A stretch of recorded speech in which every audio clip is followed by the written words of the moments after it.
it was just the mask slipping across the board. IGN, actually IGN was not a part of this, even though their reporter Rebecca Valentine, this is not a dox, but Rebecca Valentine was immediately, like, she was like the first one to kind of come to notoriety for just destroying Black Myth Wukong for misogyny, and oh, they are just a bunch of bigots and they don't have no inclusion and there's no DEI in their game, and oh, they're just a bunch of, you know, like just basically terrorists in her mind for not well, first of all, like, what she was referring to is that they were mistranslated by a intern who spoke quote unquote Chinese, not well enough, first off, to be able to translate what they had like said in the past. And it, you know, like how anybody uses in their language slang, ways of talking, turns of phrase, all that stuff.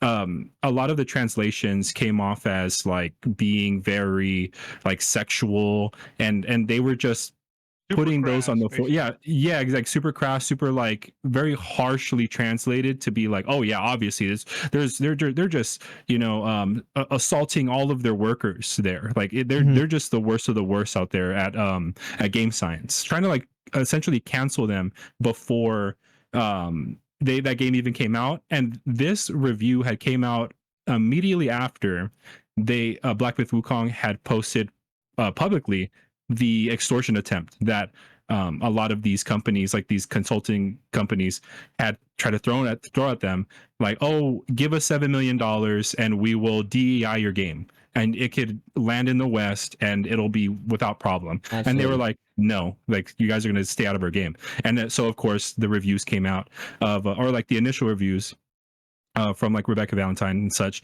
But now, you know, we fast forward all the way to like the launch day. Yep. And what do we see? IGN is quiet. They were the first ones who started all this storm and got everybody on like the I guess like the lookout for this game. But as far as, I believe it was Game Rant who really went public day one, or not public, but as like became popular for their just like stupidest take ever of a review.